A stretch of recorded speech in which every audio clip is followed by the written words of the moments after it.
Manchester United have a big boost in the pursuit of Musiala, but what are the chances of us actually getting the player? Darren Gore returns after a long injury, and he, Maino and Garnacho are probably the main three from that youth cup win in terms of talent. So really excited to see him back.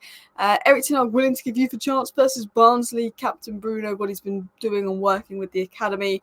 Romano speaks out about what's really gone on between Garnacho and Ten Hag and puts some of the media nonsense to bed. The Ligt speaks out on his form. Bayern Munich trying to make out that the Ligt's a bad player and they're glad they sold him, all of that kind of stuff. But of course, Rabiot deal is done. And the Rabiot deal is done in regards to him going to Marseille. And I think this was important to cover because I'm so glad that the Rabiot deal was done, because I was so fed up of Rabiot being linked to United and Rabiot using Manchester United's name and his agent, his mother, using Manchester United's name constantly in the press to keep him relevant for clicks. I was absolutely fed up with it. Romano said last night that Marseille are in advanced talks to sign Rabiot, previously linked with United. And Romano said this morning that Marseille have booked travel and medical for Rabiot as he will sign a 2-year deal with the club, blah, blah, blah.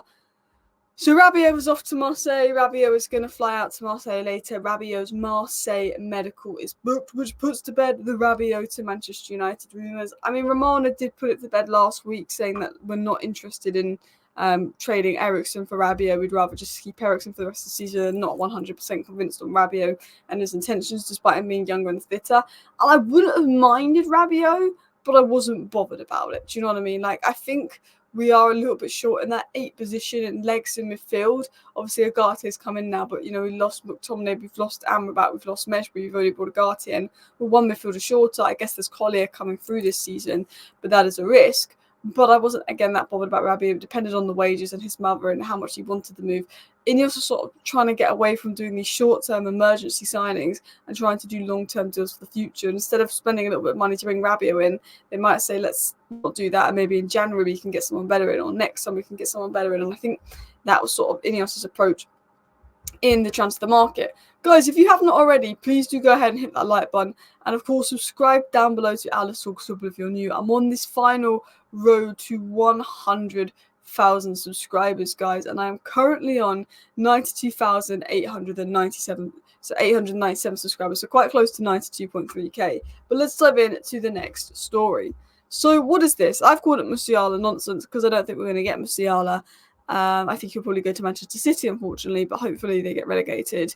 But this was from the first bits from the One Football app, which was said by the Manchester Evening News. Manchester United's financial planning, specifically the 25 million set to come from Jadon Sancho's move to Chelsea, offers them a unique head start in the race to sign Jamal Musiala from Bayern Munich next summer. As reported by the Manchester Evening News, this fund is a significant boost to the project. Cost for Musiala of around 120 million. Where are we getting 120 million from? I don't know.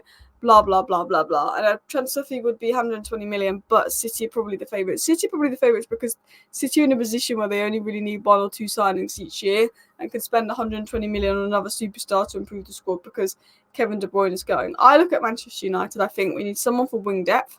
I think we need a left back. I think we need a left-sided centre-back. And I think we need 2 midfielders, one to replace Casemiro, one to replace Eriksen.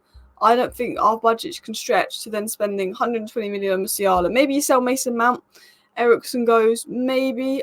Musiala is almost the season after you'd look at him.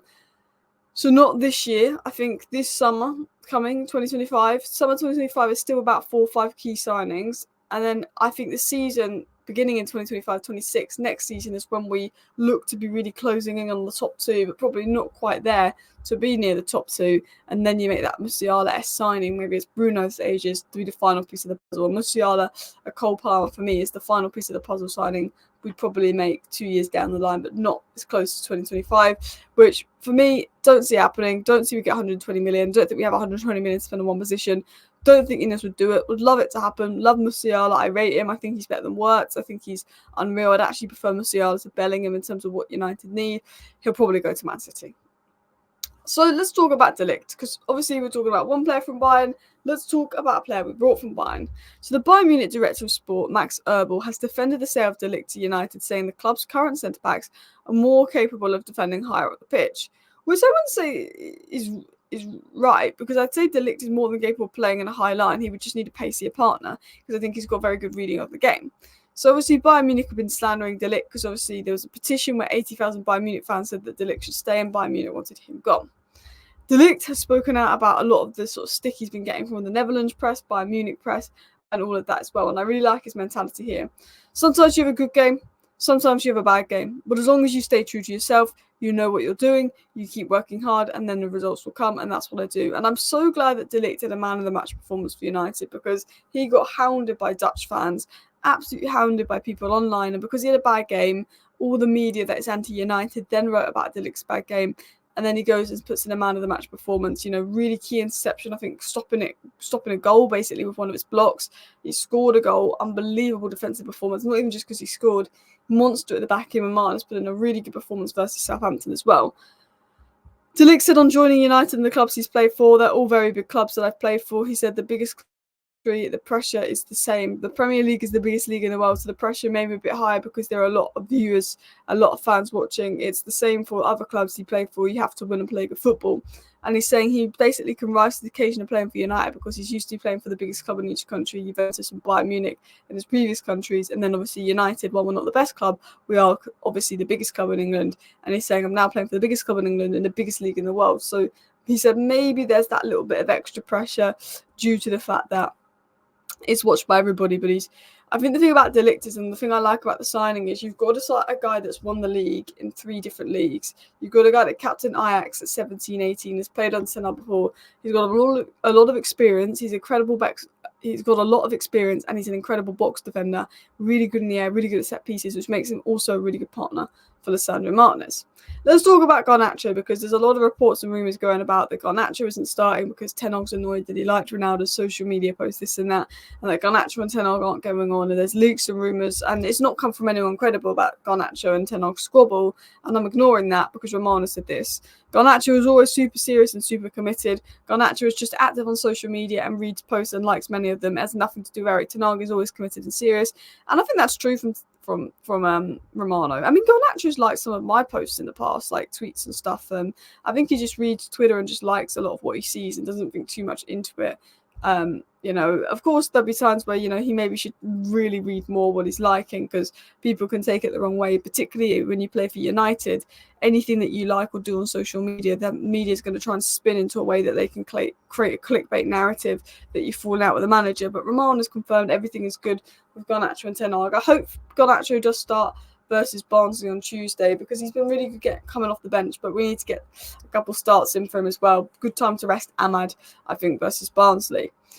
Going into the next story, Dan Gore is already on grass and getting closer to return after being out for months. Dan Gore went on loan to Port Vale, but then got injured and was out for absolutely months. Now, if you know me, I'm a massive fan of Dan Gore. I did a watch-along 3 years ago when United were in the Youth Cup final, and I said Kobbie, Garnacho and Dan Gore were the 3 standouts to me. They're the ones to watch. They're the 3 academy players that caught my eye. Kobbie and Garnacho are playing regular first-team football.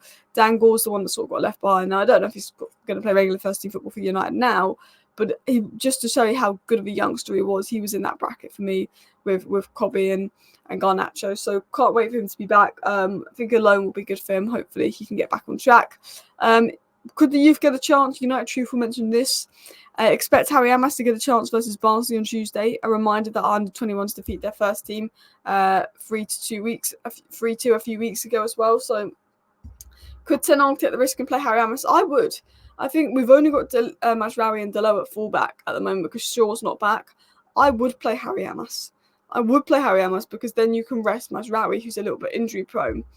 That's what I'd do. I'd play Harry Amas, I'd play Agate, and I'd play Garnacho, and I'd play Collier.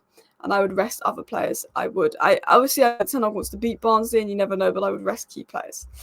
And then lastly, I want to talk about Captain Bruno Fernandes. Mark Skinner said this as well. He said, we played Blackburn in a pre-season friendly, and in the car park, Bruno Fernandes walks past. They trained right in front of us. We ate, so we got to see them as well. He came back, asked if we had a game, and then he came to watch the second half. After he showered and changed, he spoke to all the players. And I love how academy coaches come out, how Mark Skinner on the women's team coach comes out as well, talk about how Bruno makes such an effort. He's gone and made an effort to see the women's team, talk to the women's team. He goes and makes an effort to you know, see the academy team as well. Not only has Mark Skinner said this, but we've had Nick Cox say this from the academy as well. You know, him going over to make an effort with the women's team, going over to make an effort with the youth. And I think he's a captain because he's friends with the men, the women, the youth, the oldies. He speaks 5 languages. He really seems to get everybody involved. Guys, thank you for watching today's short roundup. I will be back live about 5 p.m. tonight. See you then. Smash a like on the way out. Subscribe if you're new. Bye.